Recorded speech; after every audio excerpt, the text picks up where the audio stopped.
बहुत बधाई देता हूं। साथियों, जिस तरह विशाल नदियों के किनारे मानव सभ्यताएं पनपती हैं, उसी तरह संघ के किनारे भी और संघ की धारा में भी सैकड़ों जीवन पुष्पित पल्वित हुए हैं।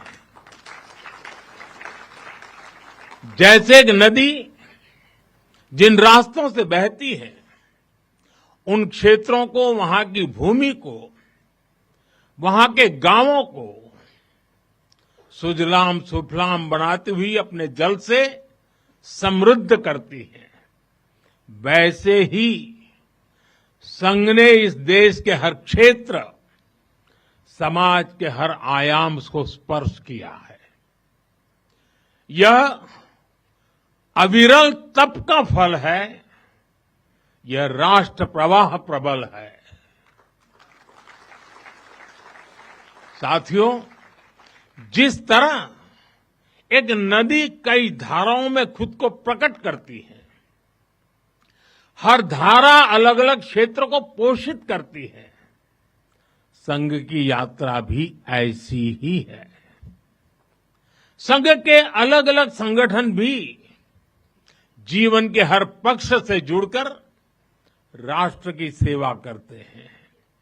शिक्षा हो, कृषि हो, समाज कल्याण हो, आदिवासी कल्याण हो, महिला सशक्तिकरण हो, कला और विज्ञान का क्षेत्र हो, हमारा श्रमिक भाई बहनों, समाज जीवन के ऐसे कई क्षेत्रों में संघ निरंतर कार्य कर रहा है। और इस यात्रा की भी एक विशेषता रही है। संघ की एक धारा अनेक धारा तो बनी, मल्टीप्लाई तो होती गई, लेकिन उनमें कभी विरोधाभास पैदा नहीं हुआ, डिवीजन नहीं हुआ, क्योंकि हर धारा का, विविध क्षेत्र में काम करने वाले हर संगठन का उद्देश्य एक ही है, भाव एक ही है, राष्ट्र प्रथम, नेशन फर्स्ट।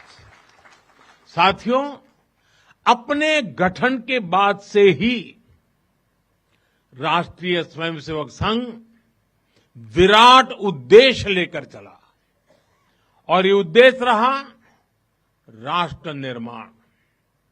इस उद्देश्य की पूर्ति के लिए संघ ने जो रास्ता चुना, वो था व्यक्ति निर्माण से राष्ट्र निर्माण। और इस रास्ते पर सतत चलने के लिए जो कार्यपद्धति चुनी, वो थी नित्य नियमित चलने वाली शाखा है। साथियों, परम पूज्य डॉक्टर हेडगेवार जी जानते थे कि हमारा राष्ट्र तभी सशक्त होगा जब हर नागरिक के भीतर राष्ट्र के प्रति दायित्व का बोध जागृत होगा।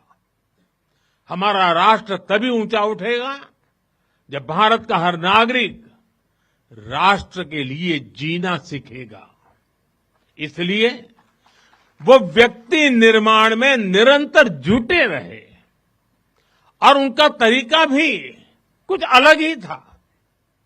परम पूज्य डॉक्टर हेडगेवार जी से हम बार बार सुना है, वो कहते थे, जैसा है वैसा लेना है, जैसा चाहिए वैसा बनाना है। लोक संग्रह का डॉक्टर साहब का ये तरीका कुछ कुछ अगर समझना है तो हम कुम्हार को याद करते हैं। जैसे कुम्हार ईंट पकाता है तो जमीन की सामान्य सी मिट्टी से शुरू करता है।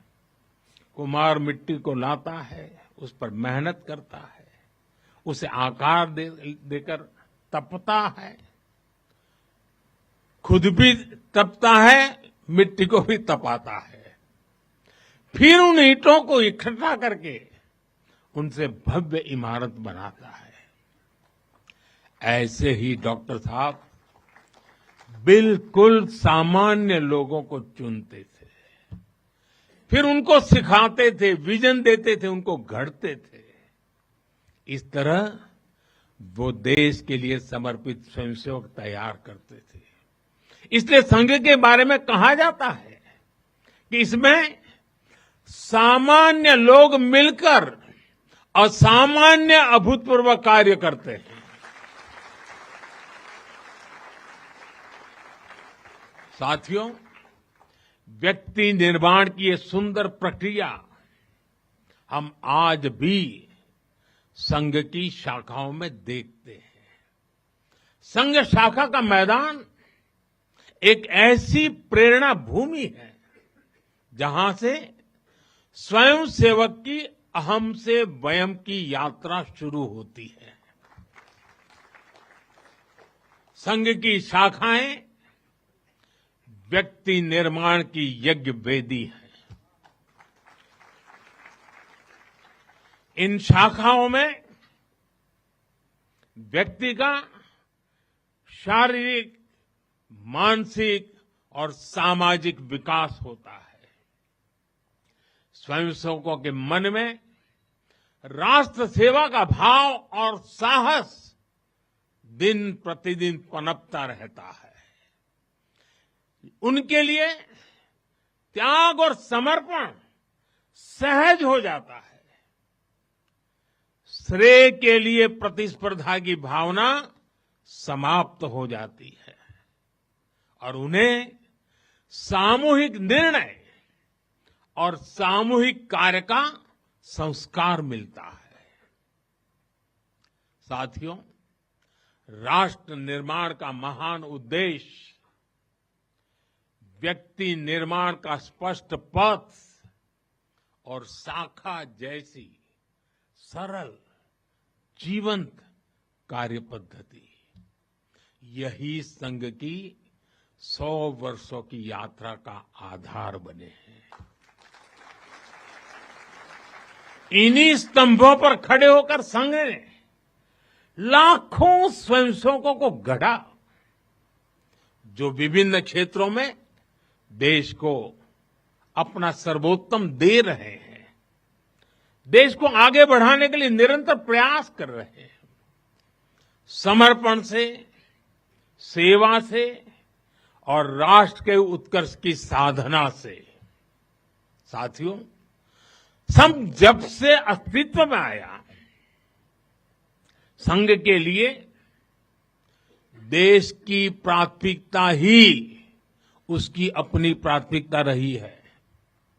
इसलिए जिस कालखंड में जो बड़ी चुनौती देश के सामने आई, संघ ने उस कालखंड के अंदर अपने आप को झोंक दिया। संघ उससे जूझता रहा। आजादी की लड़ाई के समय देखें तो परम पूज्य डॉक्टर हेडगेवार जी समेत अनेक कार्यकर्ता ने स्वतंत्रता आंदोलन में हिस्सा लिया। डॉक्टर साहब कई बार जेल तक गए। आजादी की लड़ाई की कितने ही स्वतंत्रता सेनानियों को संघ संरक्षण देता रहा, उनके साथ कंधे से कंधा मिलाकर काम करता रहा। 1942 में 1942 में जब चिमूर में अंग्रेजों के खिलाफ आंदोलन हुआ तो उसमें अनेक स्वयंसेवकों को अंग्रेजों के भीषण अत्याचार का सामना करना पड़ा। आजादी के बाद भी हैदराबाद में निजाम के अत्याचारों से के खिलाफ संघर्ष से लेकर गोवा के स्वतंत्रता आंदोलन और दादरा नगर हवेली की मुक्ति तक संघ ने कितने ही बलिदान दिए और भाव एक ही रहा, राष्ट्र प्रथम। लक्ष्य एक ही रहा, एक भारत श्रेष्ठ भारत। साथियों, राष्ट्र साधना की इस यात्रा में ऐसा नहीं है कि संघ पर हमले नहीं हुए, संघ के खिलाफ साजिशें नहीं हुई। हमने देखा है कैसे आजादी के बाद भी संघ को कुचलने का प्रयास हुआ। मुख्य धारा में आने देने का और उसे न आने से रोकने का अनगिनत षड्यंत्र हुए। परम पूज्य गुरु जी को झूठे केस में फंसाया गया, उन्हें जेल तक भेज दिया गया। लेकिन जब पूज्य गुरु जी जेल से बाहर आए तो उन्होंने सहज रूप से कहा, और शायद इतिहास की तवारीख में ये भाव, ये शब्द एक बहुत बड़ी प्रेरणा है। तब परम पूज्य गुरु जी ने बहुत सहजता से कहा था, कभी कभी जीभ दांतों के नीचे आकर दब जाती है, कुचल भी जाती है, लेकिन हम दांत